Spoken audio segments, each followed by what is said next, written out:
আসসালামু আলাইকুম। আশা করি সবাই ভালো আছেন। করলা গাছে ফল,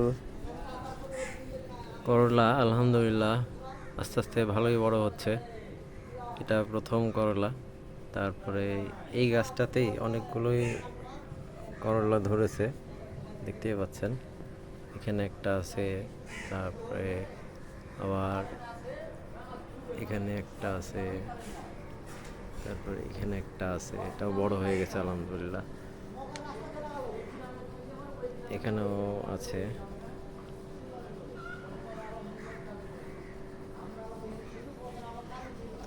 এটা হলো একটা গাছ। আবার আরেকটা, একটা টবে আমি 3টা গাছ লাগিয়েছি, এটাতেও আছে। এই যে,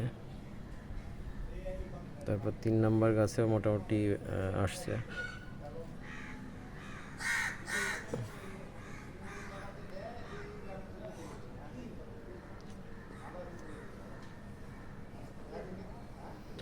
বর্ষার সময় আসলে গাছে অনেক ছত্রাক জাতীয় রোগ হয়, তো আমি চেষ্টা করি যে সেটাকে রিমুভ করার, কিন্তু বর্ষার কারণে সঠিকভাবে ওষুধ প্রয়োগ করাও যায় না, যার দরুন একটু সমস্যায় পড়তে হয়। যেমন এর আগে আমি পাতা কুঁকড়ানো ওষুধ স্প্রে করেছিলাম, মোটামুটি কাজ দিয়েছে। তারপর ঘরোয়া পদ্ধতিও ব্যবহার করেছি, সেটাতেও মোটামুটি কাজে দিয়েছে। কিন্তু আসলে রোদের কারণে প্রচুর পরিমাণে বৃষ্টি হচ্ছে, যার দরুন হচ্ছে সঠিকভাবে গাছগুলো হচ্ছে না, সবসময় মাটি ভেজা থাকে। তো ঝিঙ্গা গাছের পাতা অলরেডি বের হয়ে গেছে, দেখতেই পাচ্ছেন। এই যে যেমন টপে পানি জমে আছে, যদিও নিষ্কাশন ব্যবস্থা ভালো, তারপরেও এই বৃষ্টি হওয়ার কারণে পানি জমে গেছে। কিছুক্ষণ আগে বৃষ্টি থেমেছে। এটা মরিচ গাছ, আকাশি মরিচ যেটাকে বলে। তা আমি এভাবে ফেলবো না, কারণ মাটি সমস্যা হতে পারে।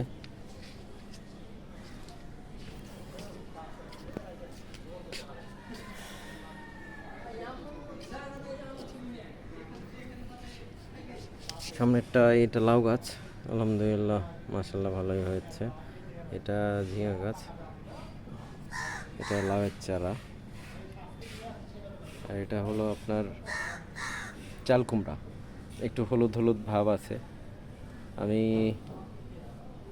স্প্রে করতে পারছি না, হলুদ পাতা যে হলুদ হওয়ার জন্য স্প্রে করব, বাট পানির জন্য প্রচুর পরিমাণে বৃষ্টি হচ্ছে, যার দরুন বৃষ্টির কারণে সেই স্প্রেগুলো করা সম্ভব হচ্ছে না। এই যে শশা গাছ বাড়ছে, কিন্তু পাতাগুলো অনেকটাই হলুদ, যার দরুন এরা বৃষ্টির কারণে পরিচর্যা সঠিকভাবে হচ্ছে না। তো রোদ বের না হলে একটু সমস্যা। আর এই যে ক্যাপসিকাম গাছ সেদিন লাগিয়েছিলাম, একটা অলরেডি মরিচ ধরে আছে, আপনারা দেখতেই পাচ্ছেন। এটা লম্বা ক্যাপসিকাম। তো প্রচুর পরিমাণে বৃষ্টির কারণে আসলে গাছগুলো পরিচর্যা করা সঠিকভাবে হচ্ছে না। চেষ্টা করছি, এখন দেখা যাক বাকিটা কি হয়। তো ভালো থাকবেন, সুস্থ থাকবেন। আল্লাহ হাফিজ।